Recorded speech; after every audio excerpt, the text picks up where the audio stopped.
And, you know, looking out at the track right now, Alan, I can't believe that this morning everything, you could not see from the start-finish line to turn number 1 at all. As a matter of fact, you had a hard time seeing from the start-finish line to the ambulances as bikes take the course. Yeah, it was really, really foggy this morning. That's a typical coastal weather. You know, it just happens like that. And unluckily this morning it didn't really pick up until later on, and a little bit of gamesmanship there. Like Joey Pasquarella kind of pulled off to the side, let Siglin go past him, and then tailed on to Siglin. So I think that's going to be a great battle right now. As I say, Joey Pasquarella back there in position 13 today, because that's where he starts with the KFG rule, which is normally known fast guy, but up here has been known as the known fat guy. We're going to have to change that to the KSG rule for the known skinny guy, where Pasquarella wears those infamous skinny jeans. So he's KSG in it today.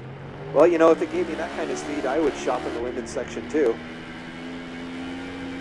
But there's nothing there that's going to fit you. I'm not sure how to take that. Apparently, I won't Any fit way in you women's want. clothes. I'm quite comfortable with that. Thank you, Alan.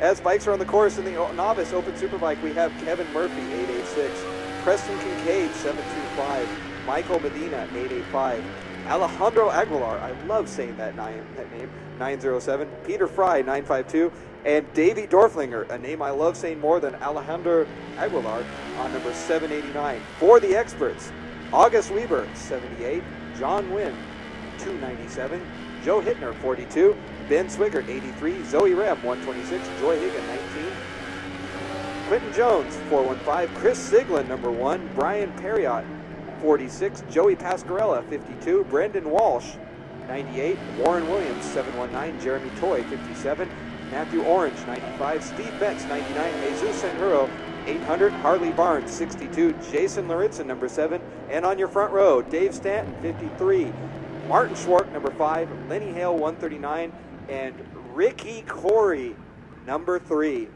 Now, of course, we have to thank Ricky Corey's team at Axial Video for providing some of this, or all of this broadcast and live timing and scoring broadcast up here. So if you're out on the web watching this, this should be a good race, a little bit of a preview. And is it just me, or is Ricky Corey's bike have new paint there? I can't quite tell. I don't think I remember seeing all that black on his bike.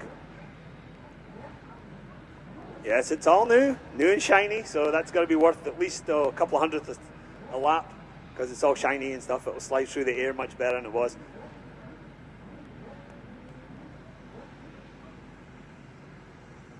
We're hearing it's brand new Graves bodywork that he's put on his bike. It is still his 09 R1 that he's out there rocking. Years of development on that bike, but now with the shiny new fashion black.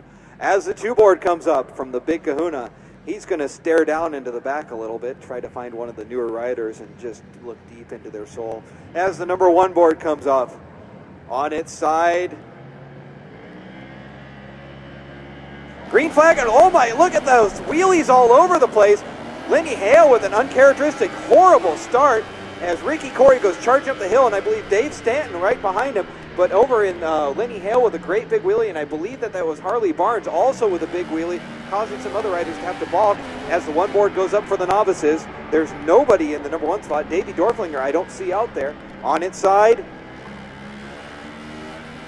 and I'm not sure what that is. The strangest jump start I think I've ever seen, as Peter Fry takes an easy launch up in there, but I believe we had a rider jump the start by about a good 3 or 4 seconds.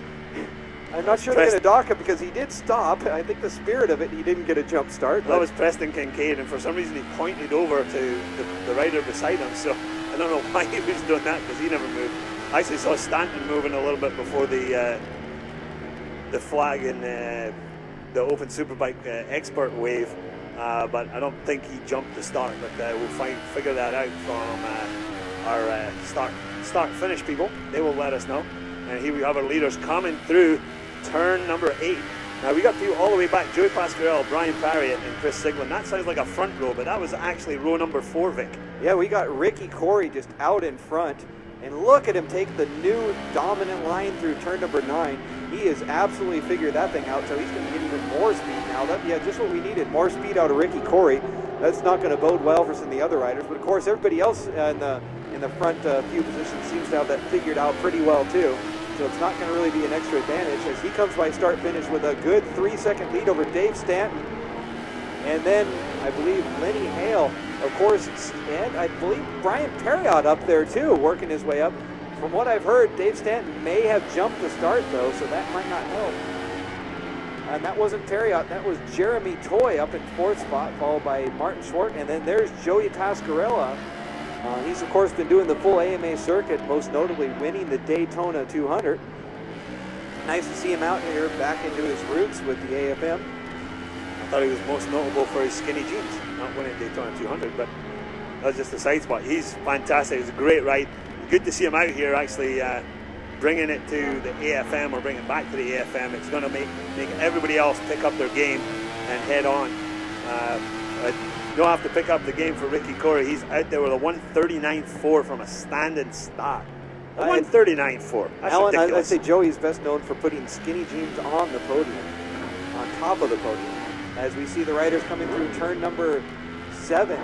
Ricky Corey still with a nice lead, and a 3-bike train back a little bit for 2nd place. That 2nd, 3rd, and 4th fought by Dave Stanton. Look, Jeremy Toy trying to come around the outside of Stanton. Now he comes around the inside of Stanton, coming into turn number 9. Jeremy Toy showing how the AMA guys get it done as he gets by, that's actually Lenny Hale up in 3rd place. Dave Stanton has dropped back to 4th place. Lenny Hale is trying to mount a return attack on Jeremy Toy. Jeremy Toy was, I just thought he was going to kill his drive coming around 8A as he no longer had room on the outside, and he just switched tactics at the last possible second to give himself an inside line for turn number 9. Looks like Toy's setting himself up to go after Ricky Corey. He's got some open ground in front of him now. He's on a 39.1, and then Ricky Corey was a 38.2. Ricky Corey is out there in fresh air, so he's got open track in front of him and heading it down. Jeremy Toy's been fighting that last lap. We'll see what happens this time. He has open track in front of him as a guy 3 bikes long into turn 9. I don't think you're supposed to go over the rumble strip quite that much because it can kind of upset your bike a little bit, but they're hauling it around there. I think Jerry Toy could credibly mount a challenge for Ricky Corey. Ricky has a bit of a lead right now, but Jeremy Toy has long been doing the AMA circuit, and he's a multiple-time #1 plate holder for the now defunct WSMC. As riders are coming through turn number 7, it is still Ricky Corey with a nice lead out front, but Jeremy Toy has opened up a gap on Lenny Hale. Jeremy Toy is starting to slowly reel in Ricky Corey. I'm not sure if he's going to have the pace for it. Ricky Corey has already dropped down into the 138. Jeremy Toy is more than capable of 138s in the old configuration, so I got to think he can do that and a little better in the new configuration. And look at Lenny Hale sideways into turn number 9. Maybe a little bit too much braking as that rear end was all over the place. And right behind him, I'm not sure, but that may be, is that Jason Laritzen? Chris Siglin seems to be working his way up from a back row start. I got Joey Pasquarella in 5th right now. We'll double check that as they come across. Toy hammering it in, drops down to 139.170. That's Pasquarella, who's in 4th right now. Is fighting with Lenny Hale, so Lenny Hale's going to have a battle on his hands, which he won't enjoy too much. And I'm not sure how much time and experience Joey Pasquarella really has on the big bikes. Of course, in the AMA circuit, he's been running these 600s, and it's a huge change going to these big bikes. He's obviously figured that out pretty well, as he's already out there dropping down 139s, and that's in traffic. Yeah, and it's low 139s too, it's 139.4. So excellent there from Joey Pasquarella. I think Lenny Hale's going to have his hands full, and Ricky Corey's going to be way out in front. I can't see Jeremy Toy closing it down that much. Toy's last lap was a 139.1, which is still slower than Corey on a 38.2. Let's take a look at those lap times as they come in. Definitely a 139.17. We're just waiting on those numbers loading up.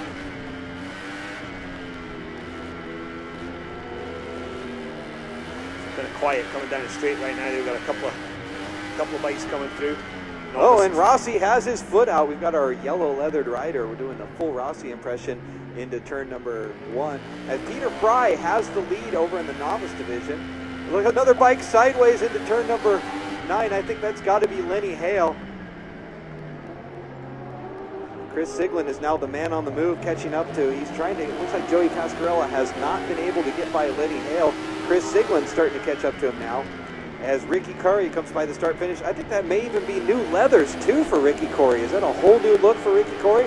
I'm looking over the booth next to me to see if I can get a nod, as Ricky Corey has new leathers and new paint. This is your first call for race number 5, 600 Superbike. This is your first call for race number 5, 600 Superbike. Here comes Martin Schwark. He's trying to put a move up here on, I believe, Dave Stanton. Now Dave Stanton, of course, is going to be docked a lap for that false start, which is unfortunate because he's running so strong out there. But it's unofficial, of course. Anything we say is unofficial.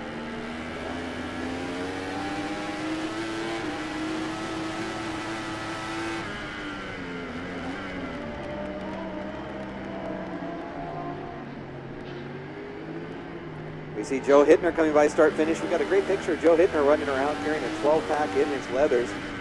Once the track went cold, he didn't wait to get out of those leathers to go ahead and grab his icy cold refreshments. And we'd like to thank Mickey Fimbers for bringing some of the sexy back to the track too, with some of his Tommy's Bar margaritas. So Toy's gone from 41.8 down to 39.1 and 39.3. And let's see what Ricky Corey's done. I think he's actually faster than that. We'll find out in a second when he comes across start finish. But his best lap so far was 1:38.4. And you know, we can see Ricky Corey really easy out there with the big wheelies. Ricky Corey coming by the start finish line right now, and he's followed by Jeremy Toy hard on the brakes into turn number 1. Joey Pasquarella up into 3rd, Lenny Hale in 4th, and Chris Siglin up in 5th place. Actually, that's Lenny Hale has dropped back to 6th. That was Brian Perriott up there.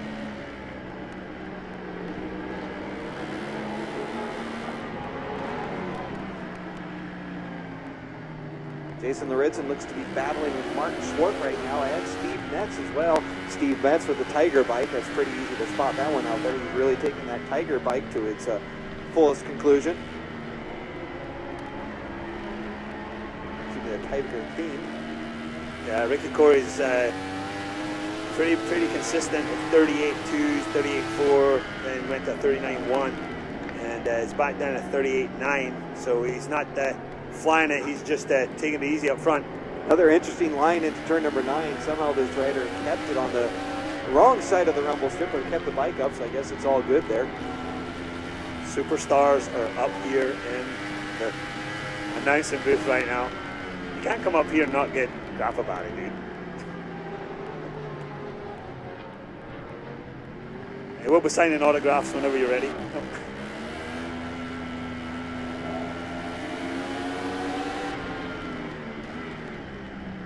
We got to think that it's going to be one Cameron coming out here to watch another Cameron. We said earlier, all you have to do to go fast is live somewhere in the Roseville area and name Cameron. I'm naming all my children Cameron. I don't think your daughter's going to be very happy with that, Vic. Oh, she can change her name when she wins a championship. Siglin goes across start finish. He's all over the back wheel of Pasquarella right now. He's a little bit wide in turn 1, making that jump over the bump out of there. So I said repaired it. So you know, jumping the bump always sounds better in Scottish. So we're looking back a little further. It looks like Peter Fry still has a lead over in the novice division. He's used to winning up there, but it's even easier when he doesn't have Davey Dorflinger out there. I've got no idea what happened to Davey. Miss seeing him out there, though. He's a very good competitive rider, and we'd love to see him out there stirring it up too. But Peter Fry is absolutely loving not having to worry about big Davey Dorflinger. Yeah, Davey's a pretty intimidating guy when you see him walking around with his little muscle shirt on and his shaved head and his earrings in, you know, and his painted toenails. Oh, I didn't say that, did I? This sounds like a San Francisco lead now. As we're looking over in turn number 10, we're going to try to find our leaders here. And currently, there's been no change up front.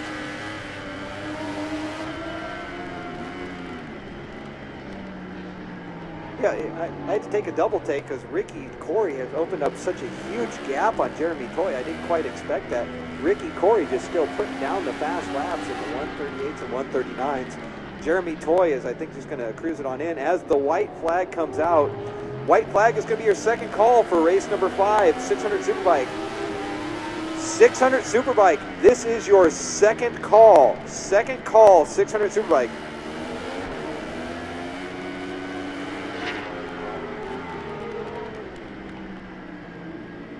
Chris Siglin being dropped a little bit on that race between Brian Parry and Joey Pasquarella for 3rd and 4th. Jeremy Toy has a really good lead over them, and then Ricky Corey is gone in another zip code, but he's still knocking into 139s, 139.5, so it's so consistently fast. Brian Parry out there saw his bike, so he's not riding BMW anymore, so there's Jeremy Toy with 39.8, 39.7, so he's only dropped into the 38s once, whereas Ricky Corey is almost constantly in the 38s. Yeah, we're thinking that we can go ahead and relocate Ricky Corey's front camera maybe to somewhere more interesting, like the back, or just leave it on a corner shifter, because there's nobody anywhere near him, front or back, unless he's overtaking somebody. I think maybe we can mount that camera on the Big Kahuna. As he comes out with the checkered flag, he's going to be out here for Ricky Corey unless something like a gravity storm happens. Ricky Corey's going to have this one in the bag.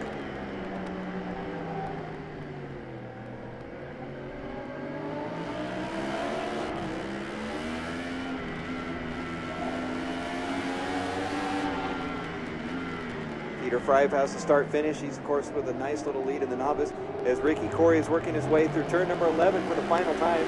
There's a freight train behind him. I don't know if there's going to be any change. Ricky Corey with the win, followed by, I believe this is going to be Jeremy Toy with 2nd place. And up in 3rd, that is going to be Brian Perriott. Welcome up there, followed by Joey Pasquarella and Chris Siglin. A lot of good fun. This may be a preview of what we're going to see in Formula Pacific. I'm not sure what happened to Lenny Hale. And there comes Lenny Hale with the 6th place. You are on your final call now for 600 Superbike. 600 Superbike brought to you by Pacific Track Time. This is your final call.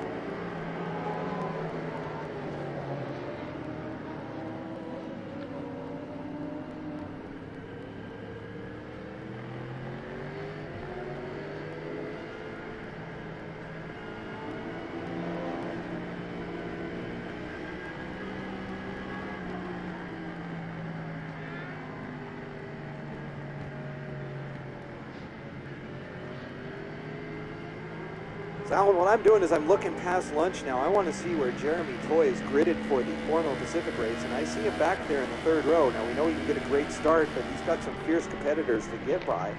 I also see Joey Pasquarella back there in the last row. We know he can work his way up. Brian Perriott in the 4th row. This is going to be a heck of a Formula Pacific race. Remember, if you were planning on leaving at lunch, why don't you stay a while longer and watch this great Formula Pacific race. It'll be the 2nd race after lunch, and this is where you get a lot of excitement. It's go fast or go home, run what you brung. Formula Pacific.